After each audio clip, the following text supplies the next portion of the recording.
इमरान खान वज़ीर आज़म इस्लामी जमहूरिया पाकिस्तान ने organisation of Islamic council में बहुत ज़बरदस्त तकरीर की, लेकिन एक बहुत बड़ी गलती भी उन्होंने की जो कि मैं समझता हूँ। उस तरफ मैं आऊँगा, लेकिन सबसे पहले मैं ये बताना चाहता हूँ कि उनकी तकरीर का टोटल लुब लुबाब क्या था। सबसे पहले 3 मेन पॉइंट्स थे। सबसे पहला पॉइंट ये था कि जब भी नामूस रिसालत सल्लल्लाहु अलैहि वसल्लम का मामला आता है, जब कोई शख्स गुस्ताखी करता है वेस्टर्न कंट्रीज़ में, तो ऑर्गेनाइजेशन ऑफ इस्लामिक काउंसिल की जो कंट्रीज़ हैं, इस्लामी ममालिक हैं, उनकी जानिब से कोई सख्त रिस्पांस नहीं आता। इस तरह का एक गिला किया उन्होंने तमाम इस्लामी रियासतों से, जो कि मैं समझता हूँ कि पूरे पाकिस्तानी अवाम, तमाम मुसलमानों के जज्बात की नुमाइंदगी की।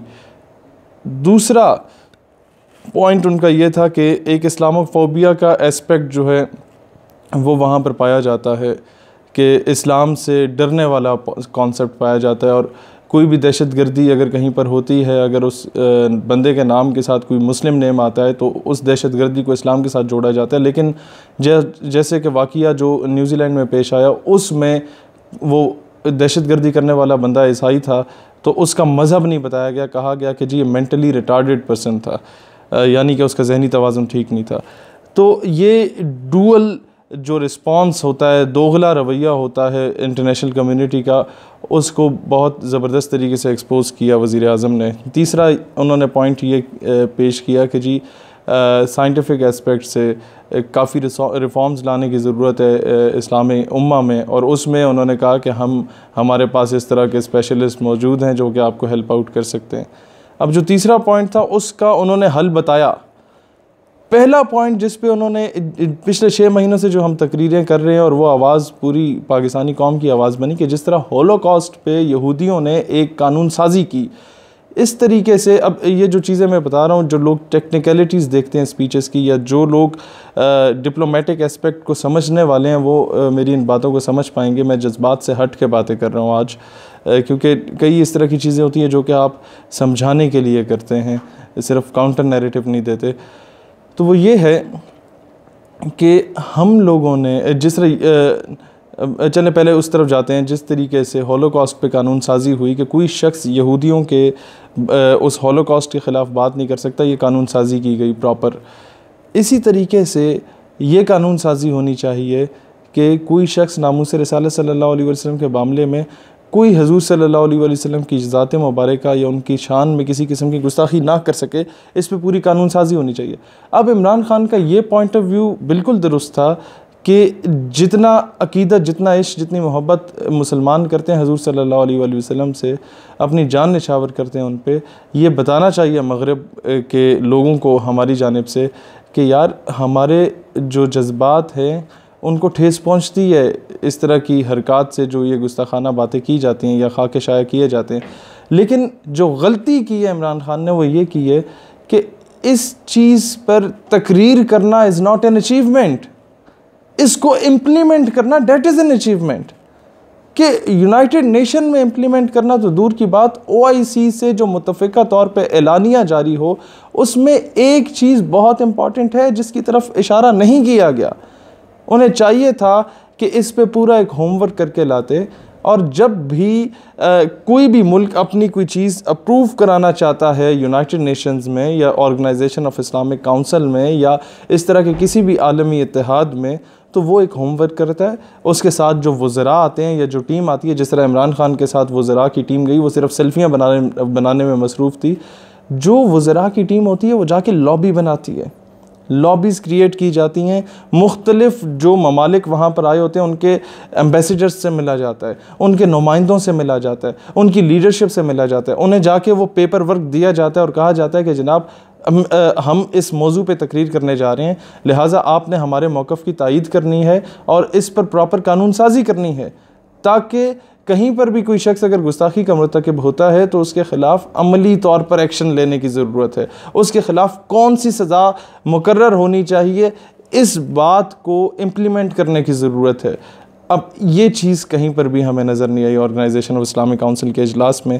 एक तो ये, दूसरा मेरे नज़दीक OIC का इजलास हर 3 साल के बाद होता है, जो कि मैं समझता हूँ हर 6 महीने या 1 साल के बाद होना चाहिए, ताकि जो करंट अफेयर्स हैं, कई इस तरह के मामले होते हैं, सऊदी यमन का मामला है, इराक ईरान का मामला हुआ था, इराक कुवैत का मामला हुआ था, वो मामले हो के ख़त्म भी हो चुके होते हैं।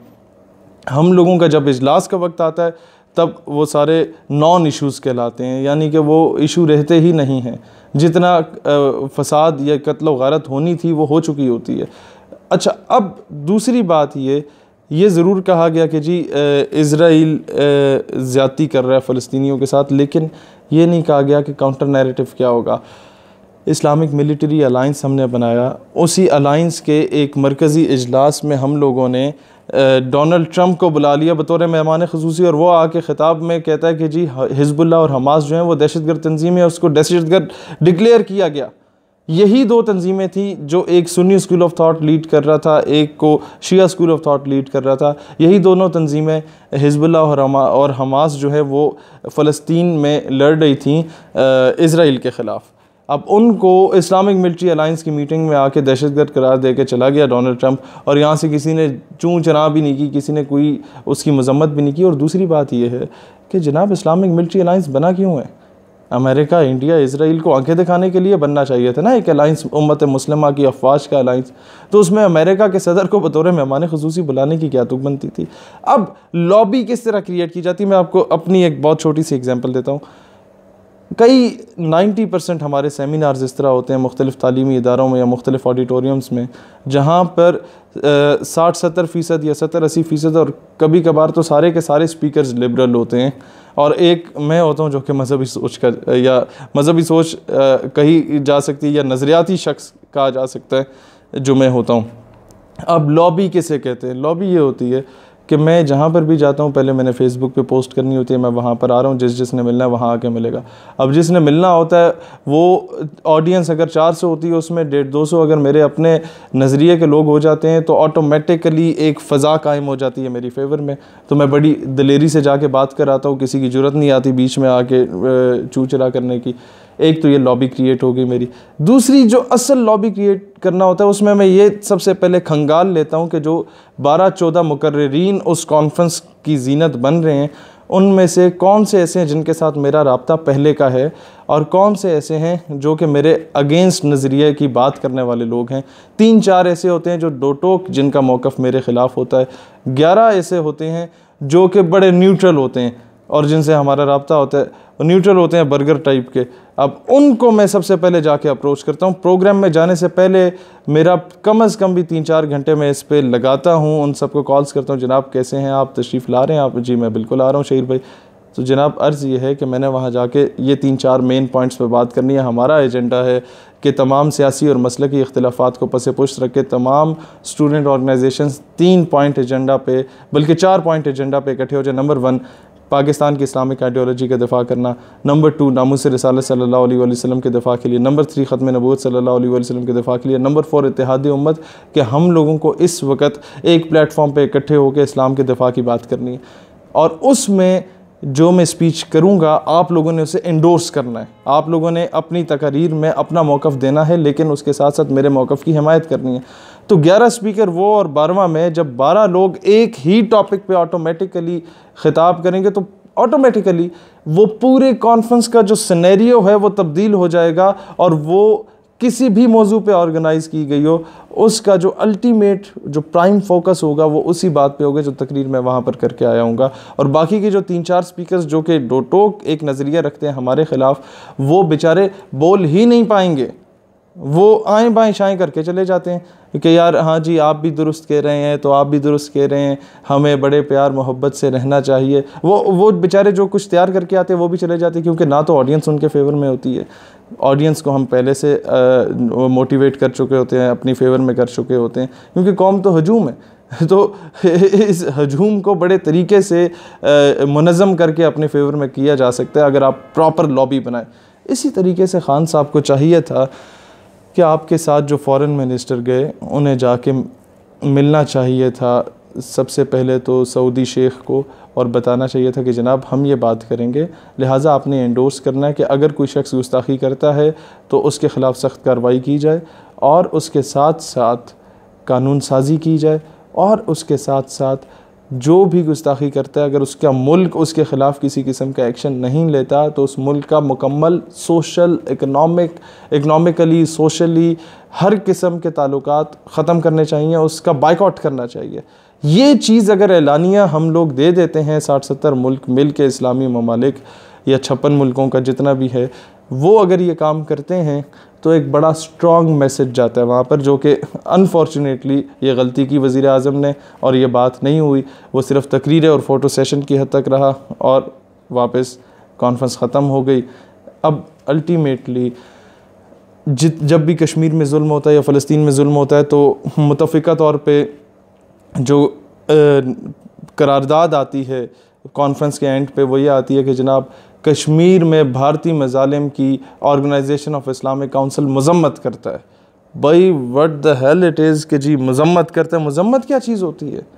ये इसी तरीके से है कि अगर हम आपके किसी के ख़ानदान के फ़र्द के साथ ज़्यादती होती है और आप पिंड के चौधरी के पास जाते हैं और कहते हैं कि मेरे फ़लाँ शख्स को कत्ल कर दिया गया, ना हक कत्ल हुआ, और पिंड का चौधरी कहता है ओ बहुत अफसोस हुआ, हम मज़म्मत करते हैं, शदीद अल्फाज में मज़म्मत करते हैं, उसे ऐसा नहीं करना चाहिए था और ऐसे चीज़ों को कभी नहीं होना चाहिए।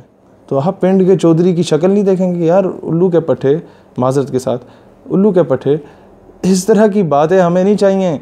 उसने कत्ल किया, जाओ उसका गिरबान पकड़ो और उसे जेल में डालो। इम्प्लीमेंटेशन इसे कहते हैं। अब आप समझ रहे होंगे मेरी बात की, जो मैं कहना चाह रहा हूँ कि इज़राइल अगर जुल्म कर रहा है या हिंदुस्तान अगर जुल्म कर रहा है तो उसकी मज़म्मत अगर 70 ममालिक बैठ के करते हैं, इसका मतलब है कि वो बुज़दिली का इजहार कर रहे हैं, वो कोई दलेरी का इजहार नहीं कर रहे। उन्हें ये चाहिए वो कहें अच्छा कितने लोग शहीद हुए कश्मीर में, इतने हज़ार शहीद हो गए, अच्छा जी कितने लोग शहीद हुए फ़लस्तीन में, इतने हज़ार हो गए, इनके खून का बदला कसास लिया जाएगा। इज़राइल से भी और हिंदुस्तान से भी ये मुश्तरका एलानिया होना चाहिए कि हमने जो इस्लामिक मिलिट्री अलाइंस बनाया है वो करतब दिखाने के लिए नहीं बनाया। हम लोगों ने जो इतने ज़बरदस्त किस्म की टेक्नोलॉजीज़ बनाई हैं, जो हमारे पास बॉम्ब्स हैं या जो कुछ है, ये हमने फूफी की शादी पे तो मजाने नहीं है, ये हमने आप लोगों के लिए ही रखे हैं। लिहाजा सितमगर इधर आ, हुनर आजमाएँ, तू तीर आजमा, हम जिगर आजमाएँ। मामला ये है कि ये 60-70 मुल्क मिल के अगर सोशल बाइकआउट करते हैं ऐसे 4-5 ममालिक का जो कि इस्लामोफोबिया फैलाने में किरदार अदा करने या एंटी इस्लामिक एक्टिविटीज़ में मुलव्वस हैं, तो ऑटोमेटिकली बाकी लोग कोई इस तरह की हरकत करने से पहले 100 मरतबा सोचेंगे।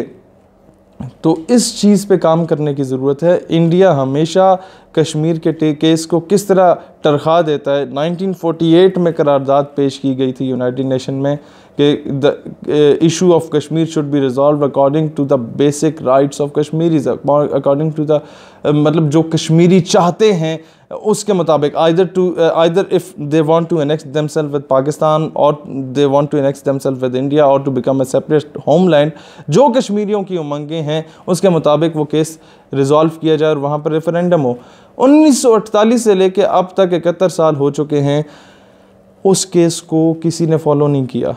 जब भी पाकिस्तानी जाते हैं, एक तो ये हमारे मोस्टली डेलीगेट्स जो हैं ये वहाँ जाके नशे में धुत होते हैं या तस्वीरें बनवा रहे होते हैं या बार्स में पाए जाते हैं। जब इजलास में जाते हैं तो इनका होमवर्क कंप्लीट होता नहीं है। ये लोग जाके लॉजिकली प्रूव नहीं करते, बल्कि कश्मीर के केस को इंडिया इतना ज़बरदस्त तरीके से पेश करता है कि वो हमारा भी जो आज़ाद कश्मीर है उसको भी क्लेम कर बैठता है और ये शक्लें देख रहे होते क्योंकि इन्होंने होमवर्क नहीं किया होता उस पर। लिहाजा आप लोग जब भी जाएं ऐसे सिंसियर लोगों को भेजें। फ़ॉरेन पॉलिसीज़ को तो एक रिकॉल करने की ज़रूरत है और हमारे फ़ॉरेन ऑफिस के जो नुमाइंदे जाते हैं वो जाके लॉबीज़ बनाएं। सबसे पहले मुस्लिम कंट्रीज़ में बनाएं, उसके बाद वेस्टर्न कंट्रीज़ में बनाएं और उन्हें बताएं कि जनाब बात यह है कि आप ये एक साइड पे रख दें कि जी मुसलमानों के साथ जुल्म हो रहा है, आप ये देख लें कि यार आखिर हैं तो इंसान, उनके साथ जुल्म हो रहा है, फ़लाँ मुल्क इस तरीके से जुल्म कर रहा है, लिहाजा हमें आपकी सपोर्ट चाहिए कि उस मुल्क के ख़िलाफ़ हम लोग कोई अमली तौर पे किरदार अदा करें। तो क्यों नहीं ये हो सकता? बिल्कुल हो सकता है। जिस तरह अमेरिका ने अफ़गान मुजाहिदीन की हुकूमत को ख़त्म करने के लिए एक पूरी लॉबी बनाई और यूनाइटेड नेशन की अम्ब्रेला के अंडर 9/11 का अटैक ख़ुद ही करवा के वो अफ़गानिस्तान में आया और उसने आके तबाही मचाई और आज तक पाकिस्तान उसका अज़ाला भुगत रहा है। पाकिस्तान में दहशतगर्दी भी इसी वजह से फैली है क्योंकि अमेरिका यहाँ पर घुसा हुआ है। तो यही काम अगर हम लोग करते और प्रॉपर लॉबी बना के जाते तो आज हमें महज तकरीरें ना करनी पड़ती, आज एक कानून साजी हो चुकी होती यूनाइटेड नेशन में कि कोई शख्स नामूस रिसालत सल्लल्लाहु अलैहि वसल्लम के मामले में किसी किस्म की हर्जा सराई नहीं कर सकता।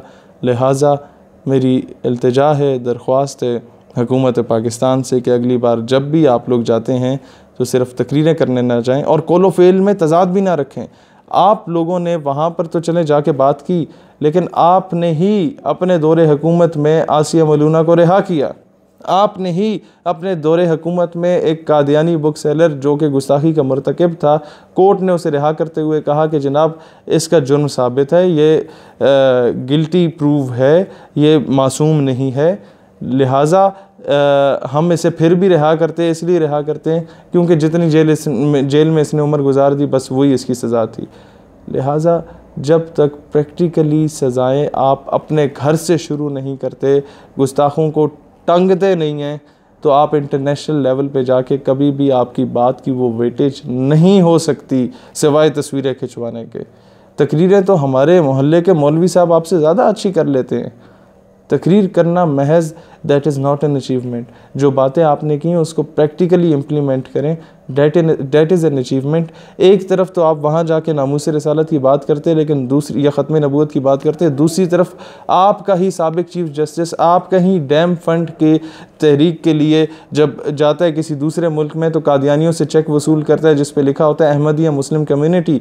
यानी कि क्या वो अहमदिया मुस्लिम कम्युनिटी यानी कि कादियानी मुसलमान है, माज़अल्लाह ये लिखा होता है वहाँ पर, तो क्या पाकिस्तान के कॉन्स्टिट्यूशन की धज्जियाँ नहीं उड़ाई जाती?